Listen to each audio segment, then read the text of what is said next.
আপনি জানেন তথ্য শক্তি রাজনীতি অর্থনীতি সংস্কৃতি বিশ্বজুড়ে প্রতিনিয়ত ঘটে চলেছে নানা ঘটনা তাই বিশ্বজুড়ে প্রতি মুহূর্তে বর্ণনায় চলমান গুরুত্বপূর্ণ ঘটনার বিশ্লেষণ আর সবশেষ তথ্য নিয়ে বিশ্বদৃষ্টি খুলে দিতে আপনার সাথে ডিবিসি ওয়ার্ল্ডের পর্দায় আছি আমি সালিয়া পারভিন সাথী শুরুতে জেনে নেব প্রধান শিরোনাম গাজায় যুদ্ধবিরতিকে উপেক্ষা করে ইসরায়েলের বর্বরতা অব্যাহত পশ্চিম তীরে চলছে দখলদার বাহিনীর ধরপাকড় অভিযান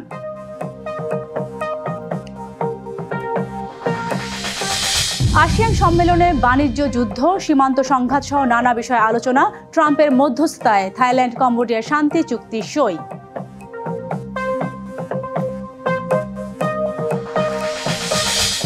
এবং এবার সরাসরি ভেনেজুয়েলায় হামলার পরিকল্পনা করছেন মার্কিন প্রেসিডেন্ট ডোনাল্ড ট্রাম্প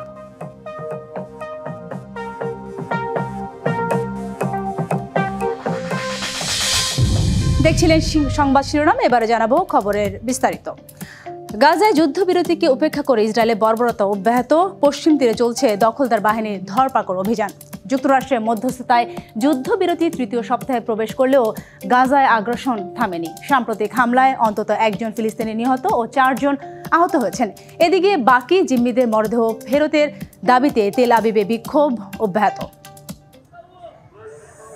মার্কিন প্রেসিডেন্ট ডোনাল্ড ট্রাম্পের মধ্যস্থতায় ঘোষিত যুদ্ধবিরতির তৃতীয় সপ্তাহেও গাজায় অব্যাহত ইসরায়েলি হামলা ভঙ্গুর যুদ্ধবিরতি এখন চরম সংকটে রাফা সীমান্ত রয়ে গেছে বন্ধ গাজার নুসাইরাত শরণার্থী শিবিরে ইসরায়েলি হামলায় একজন ফিলিস্তিনি নিহত এবং কয়েকজন আহত হয়েছেন হামলাটি এমন এলাকায় হয়েছে যা বর্তমানে ইসরায়েলি বাহিনীর দখলের বাইরে এছাড়া অনেক ফিলিস্তিনি যুদ্ধবিরতির সুযোগে ক্ষতিগ্রস্ত নিজ ঘরবাড়িতে ফিরছেন কিন্তু ধসে পড়া ভবনের ঝুঁকি তাদের জীবনের জন্য মারাত্মক হুমকি হয়ে উঠছে শনিবার গাজা সিটিতে এক ভবন ধসে 9 বছর বয়সী এক শিশুর মৃত্যু হয়েছে এখানে থাকার জায়গা নেই কোনো প্রয়োজনীয় জিনিসপত্র নেই বিপদ এবং বোমাবর্ষণ সত্ত্বেও আমরা এর চেয়ে ভালো জায়গা খুঁজে পাইনি গত রাত ধরে বোমাবর্ষণ চলছে তারা যুদ্ধবিরতি ঘোষণা করার পরও গোলাবর্ষণ বন্ধ করেনি এ অবস্থায় যুক্তরাষ্ট্রের প্রেসিডেন্ট ডোনাল্ড ট্রাম্প ইঙ্গিত দিয়েছেন কাতার সহ কয়েকটি দেশের সেনারা গাজায় আন্তর্জাতিক স্থিতিশীলতা বাহিনীর অংশ হতে পারে এদিকে ইসরায়েলের প্রতিরক্ষা মন্ত্রী জানিয়েছেন গাজার ইয়েলো লাইন নামে পরিচিত সীমান্ত অঞ্চলে ইসরায়েলের অংশে অবস্থিত সুড়ঙ্গ ধ্বংসের নির্দেশ দেওয়া হয়েছে এছাড়া ইসরায়েল কার্স বলেছেন এসব টানেল ধ্বংস করা সেনাবাহিনীর প্রধান মিশন এবং এখনও প্রায় 60% টানেল অক্ষত রয়েছে অন্যদিকে গাজায় আটকে থাকা বাকি ইসরায়েলি জিম্মিদের মরদেহ ফিরিয়ে আনার দাবিতে আবারও বিক্ষোভ হয়েছে তেল আবিবে শনিবার শহরটির সড়কে জড়ো হয় শত শত মানুষ Nahida Rinthi DBC news desk মালয়েশিয়ায় শুরু হয়েছে 3 দিনের আসিয়ান সম্মেলন যোগ দিয়েছেন মার্কিন প্রেসিডেন্ট ডোনাল্ড ট্রাম্প তার মধ্যস্থতায় শান্তি চুক্তিতে সই করেছে থাইল্যান্ড কম্বোডিয়া বাণিজ্য যুদ্ধ সীমান্ত সংঘাত সহ নানা বিষয়ে আলোচনা হবে এবারের সম্মেলনে থাকছে চীন যুক্তরাষ্ট্রের সাইডলাইন বৈঠকও তবে যোগ দিচ্ছেন না ভারতের প্রধানমন্ত্রী নরেন্দ্র মোদী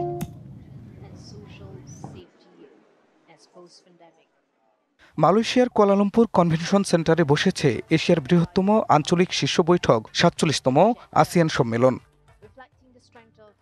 3 দিনের এ আয়োজনে যোগ দিয়েছেন মার্কিন প্রেসিডেন্ট ডোনাল্ড ট্রাম্প চীনের প্রধানমন্ত্রী লি চিয়াং জাপানের প্রধানমন্ত্রী সানায়ে তাকেচি সহ 2 ডজন বিশ্বনেতা এ শীর্ষ সম্মেলনে কম্বোডিয়া থাইল্যান্ডের সীমান্ত সংঘাত বন্ধ নিয়ে চুক্তি সই হয়েছে আর এতে মধ্যস্থতা করেন ডোনাল্ড ট্রাম্প দুই দেশের জন্য এই শান্তি চুক্তি বড় অর্জন কোনো বিরোধ যতই কঠিন ও জটিল হোক না কেন শান্তিপূর্ণ উপায়ে তা সমাধান করতে হবে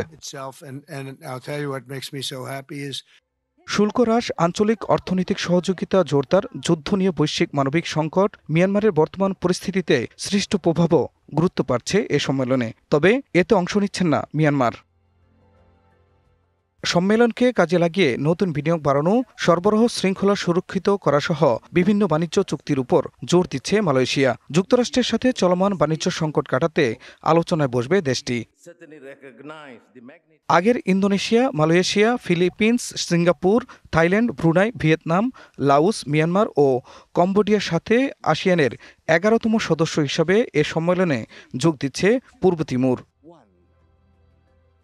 সম্মেলনে যোগ দিতে এসে বিমানবন্দরের লাল কার্পেটে নেচে সবাইকে অবাক করে দেন ডোনাল্ড ট্রাম্প। ধীরগতির এয়ার পাঞ্চ ও হাওয়াই 5 সুরের সাথে নাচেন মার্কিন প্রেসিডেন্ট।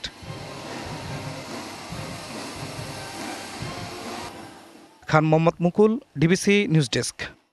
কুয়ালালামপুরে আন্তর্জাতিক বিমানবন্দরে দেখা গেল এক অবিশ্বাস্য দৃশ্য।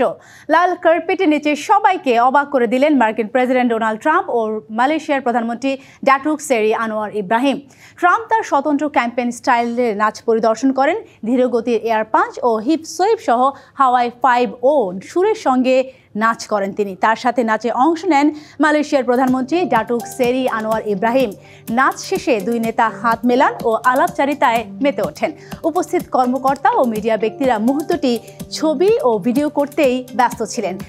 একে দুই দেশের নেতাদের মধ্যে কূটনৈতিক বন্ধুদের অপ্রচলিত ইঙ্গিত হিসেবেও দেখছেন অনেকে।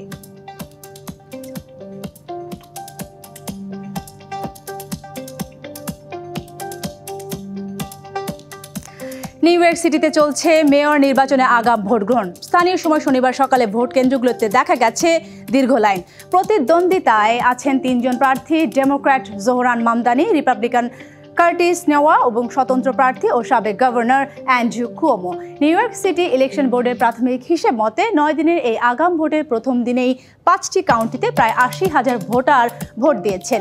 নির্বাচনী জরিপে এগিয়ে আছেন ডেমোক্র্যাট প্রার্থী মামদানি। নিউ ইয়র্কের পাশাপাশি পার্শ্ববর্তী নিউ জার্সিতেও চলছে গভর্নর নির্বাচন।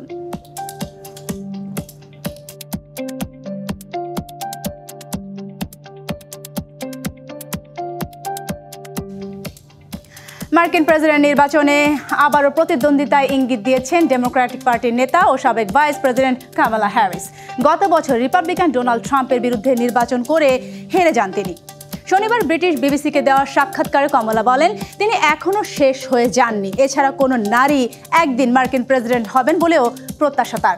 যুক্তরাষ্ট্রে 2028 সালে প্রেসিডেন্ট নির্বাচন হবে। বর্তমান প্রেসিডেন্ট ডোনাল্ড ট্রাম্পকে স্বৈরাচার হিসেবে আখ্যা দিয়ে কামালা বলেন, নির্বাচনের আগেই তিনি ট্রাম্পকে নিয়ে যা বলেছিলেন সেগুলো এখন প্রমাণিত হচ্ছে। ট্রাম্পের বিরুদ্ধে গত বছর প্রতিদ্বন্দ্বিতা করার কথা ছিল সাবেক প্রেসিডেন্ট জো বাইডেনের, তবে শেষ মুহূর্তে দলের চাপে পড়ে তাকে সরে যেতে হয়। এরপর প্রতিদ্বন্দ্বী করা হয় কামালাকে।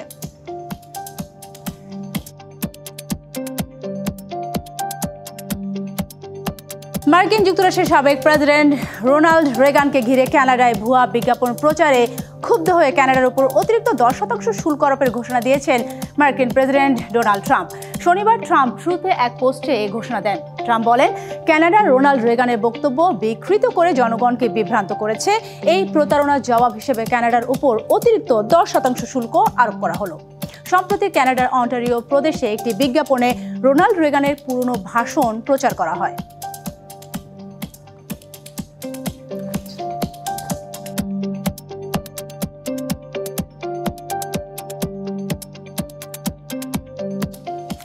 এবার সরাসরি ভেনেজুয়েলায় হামলার পরিকল্পনা করেছেন মার্কিন প্রেসিডেন্ট ডোনাল্ড ট্রাম্প। আর বিষয়টি নিশ্চিত করেছেন মার্কিন প্রশাসনের 3 জন কর্মকর্তা। কিছুদিন ধরে ক্যারিবিয়ান অঞ্চলে ছোট ছোট নৌকা লক্ষ্য করে হামলা চালিয়ে আসছে মার্কিন বাহিনী। ভেনেজুয়েলায় সরাসরি হামলার পরিকল্পনা করছে মার্কিন যুক্তরাষ্ট্র। মার্কিন প্রতিরক্ষা মন্ত্রী পেটে হেগসেথ বলেন, মার্কিন নৌবাহিনীর সবচেয়ে আধুনিক যুদ্ধজাহাজ ইউএসএস জেরাল্ড আর ফোর্ডকে ক্যারিবিয়ান অঞ্চলে যাওয়ার নির্দেশ দেওয়া হয়। ক্যারিবিয়ান অঞ্চলে সামরিক শক্তি বৃদ্ধির পাশাপাশি গোয়েন্দা সংস্থা সিআইএকে ভেনেজুয়েলার ভেতর গোপন অভিযান চালানোর অনুমতিও দিয়েছে ট্রাম্প। গত কয়েক সপ্তাহ ধরে ভেনেজুয়েলার প্রধানমন্ত্রী নিকোলাস মাদুরোর সরকারের সঙ্গে সরাসরি যোগাযোগ সম্পূর্ণ বন্ধ করে দিয়েছে মার্কিন প্রশাসন। যুক্তরাষ্ট্রের অভিযোগ, ভেনেজুয়েলা ব্যাপক মাদক উৎপাদন করে এবং সেগুলো তাদের দেশে পাঠায়। এই মাদকের স্রোত বন্ধ করতে মাদকবাহী নৌকাতে হামলা চালিয়ে আসছে যুক্তরাষ্ট্র। গত মাসে শুরু হওয়া অভিযানে এখন পর্যন্ত মোট 10টি নৌকা টার্গেট করা হয়েছে এবং 43 জন নিহত হয়। জাতিসংঘের মাদক ও অপরাধ বিষয়ক দপ্তর ইউএনওডিসি জানায়, ভেনেজুয়েলা কোকেন উৎপাদনকারী দেশ নয়। মার্কিন ড্রাগ এনফোর্সমেন্ট অ্যাডমিনিস্ট্রেশন ডিইএ এর মার্চে প্রকাশিত বার্ষিক প্রতিবেদনে কোকেন পাচার প্রসঙ্গে ভেনেজুয়েলার নাম নেই, তবে উল্লেখ রয়েছে ইকুয়েডর, মধ্য আমেরিকা ও মেক্সিকোর নাম। ভেনেজুয়েলার প্রেসিডেন্ট নিকোলাস মাদুরো যুক্তরাষ্ট্রের পদক্ষেপকে তীব্র সমালোচনা করেছেন। জানান, এ ধরনের কড়া সামরিক উপস্থিতি সংঘাতের পরিস্থিতি তৈরির শামিল। ট্রাম্প প্রশাসনের এসব পদক্ষেপ ভেনেজুয়েলার ওপর যুক্তরাষ্ট্রের রাজনৈতিক ও সামরিক চাপ বৃদ্ধির ইঙ্গিত। আব্দুল আল মারুফ, ডিবিসি নিউজ ডেস্ক। আজকে প্রযুক্তি নির্ভর বিশ্বে এক ক্ষুদ্র অমূল্য সম্পদ নীরবে বদলে দিচ্ছে বৈশ্বিক শক্তির ভারসাম্য। বিরল খনিজ ও সেমিকন্ডাক্টর, যা আধুনিক সভ্যতার প্রাণশক্তি। স্মার্টফোন থেকে ইলেকট্রিক গাড়ি, কম্পিউটার, চিপ থেকে সেন্সর, প্রতিটি উদ্ভাবনে মূলেই রয়েছে এই অদৃশ্য সম্পদের জাদু। বিরল খনিজের মধ্যে রয়েছে লিথিয়াম, কোবাল্ট, নিউডিমিয়াম ও ডিজোপ্রোসিয়াম, যা আধুনিক প্রযুক্তি শিল্পের হৃদস্পন্দন। তবে এই খনিজ যোগান নিয়ে বিশ্বে চলছে শীতল প্রতিযোগিতা। চীনা কোম্পানিগুলো বর্তমানে বিশ্ববাজারে 70% বিরল খনিজ সরবরাহ করছে। বিশেষ করে চীনের প্রান্তিক অঞ্চলে উৎপাদিত লিথিয়াম ও নিউডিমিয়াম ব্যবহার হয় উচ্চ ক্ষমতার ব্যাটারি এবং শক্তিশালী চিপ তৈরিতে। অন্যদিকে আমেরিকা এই নির্ভরতা কমানোর জন্য বিভিন্ন দেশে নতুন খনিজ মাইনিং এবং পুনঃব্যবহারযোগ্য প্রযুক্তি নিয়ে উদ্যোগ নিচ্ছে। ওয়াশিংটন বিভিন্ন আর্থিক প্যাকেজ এবং গবেষণা প্রোগ্রামের মাধ্যমে চীনের উপর নির্ভরতা কমাতে চেষ্টা করছে। অস্ট্রেলিয়া চীনের পরে বিশ্বের দ্বিতীয় প্রধান লিথিয়াম ও বিরল খনিজ উৎপাদক। তবে দেশটি সরবরাহ নিশ্চিত করতে চীনের সঙ্গে শক্তিশালী বাণিজ্য সম্পর্ক বজায় রাখছে। সম্প্রতি দেশটি আমেরিকার সঙ্গে যৌথ চুক্তি করেছে, যাতে নিরাপদ ও নির্ভরযোগ্য খনিজ সরবরাহ করা যায়। বিশ্লেষকরা বলছেন, বিরল খনিজের উপর নিয়ন্ত্রণ প্রযুক্তি যুদ্ধের নতুন মাত্রা তৈরি করছে। এ ধরনের খনিজ ছাড়া আধুনিক সেমিকন্ডাক্টর উৎপাদন সম্ভব নয়, আর সেমিকন্ডাক্টর ছাড়া স্মার্ট ডিভাইস, ইলেকট্রিক গাড়ি, এমনকি প্রতিরক্ষা ব্যবস্থা চালানো অসম্ভব। ছোট্ট এই খনিজগুলোই আজ বিশ্ব রাজনীতি, অর্থনীতি এবং প্রযুক্তি খেলার মানচিত্রকে বদলে দিচ্ছে। চীন, আমেরিকা ও অস্ট্রেলিয়ার দ্বন্দ্ব এবং সহযোগিতা একে নতুন মাত্রা দিচ্ছে। প্রযুক্তি বা রাষ্ট্র কেউই এখন আর বিরল খনিজ ছাড়া নিজেকে নিরাপদ ভাবতে পারছে না। খান মোহাম্মদ মুকুল, ডিবিসি নিউজ ডেস্ক। গ্রিসের দক্ষিণ উপকূলের সাপিয়েন্তেজা দ্বীপের নিচে একদল স্বেচ্ছাসেবী ডুবুরি অক্লান্তভাবে লড়ছেন পরিত্যক্ত মাছ ধরার জাল ঘোস্ট নেট উদ্ধারে। ডুবুরিদের এ উদ্যোগ শুধু সাগর পরিষ্কার নয়, এক ধরনের সামুদ্রিক পুনর্জাগরণ। সাগরের ভারসাম্য ফিরিয়ে আনা সহ ভবিষ্যৎ প্রজন্মের জন্য টেকসই নীল অর্থনীতি গড়ে তোলাই এর মূল লক্ষ্য। গোস্ট নেট সমুদ্রের নীরব ঘাতক। বছরের পর বছর ধরে এই পরিত্যক্ত নাইলনের জালগুলো সাগরতলে ছড়িয়ে থেকে বিপন্ন করে তুলেছে সামুদ্রিক জীববৈচিত্র্যকে। বিজ্ঞানীরা বলছেন, প্রতি বছর বিশ্বের সাগরগুলোতে প্রায় 6,40,000 টন গোস্ট নেট জমা হচ্ছে, যা সামুদ্রিক দূষণের সবচেয়ে প্রাণঘাতী উৎসগুলোর একটি। গোস্ট নেট মূলত এক ধরনের মৃত অঞ্চল তৈরি করে, যেখানে আর কোনো প্রাণী বেঁচে থাকতে পারে না। জীবন নিঃশেষ হয়ে যাচ্ছে। তবে আশা করা হচ্ছে এ মৃত্যু ফাঁদ সরাতে কাজ শুরু করছেন পরিবেশবাদী সংগঠন এজিয়ান রিব্রেথের সদস্যরা। ডুবুরিরা পানির নিচে ভারী জালের সঙ্গে লিফট ব্যাগ লাগিয়ে একে একে তুলে আনছেন ওপরে, তারপর তা নৌকায় টেনে এনে ধ্বংস করা হচ্ছে তীরে। গ্রিসে দীর্ঘদিন ধরে সমুদ্র দূষণ ও পরিত্যক্ত ফিশ ফার্ম নিয়ে কোনো কার্যকর নীতিমালা নেই। আইনগত ফাঁকফোকরের কারণে এই বিপর্যয় ঘটছে। সাগরের পাড়ের জেলেরা বলছেন, সাগরকে একটু হলেও শ্বাস নেওয়ার সুযোগ করে দিচ্ছেন এই ডুবুরিরা। স্বেচ্ছাসেবীদের এই প্রচেষ্টা মনে করিয়ে দেয়, সমুদ্র বাঁচানো মানে জীবনের অস্তিত্ব টিকিয়ে রাখা। Nahida Rinthi, DBC news desk. DBC ওয়ার্ল্ডে এই ছিল এখনকার মতো। ডিবিসি নিউজের সংবাদগুলো পড়তে ভিজিট করুন dbcnews.tv আর ভিজিট করুন ডিবিসি নিউজের ফেসবুক পেজ এবং ইউটিউব চ্যানেল। ডিবিসির সঙ্গেই থাকুন।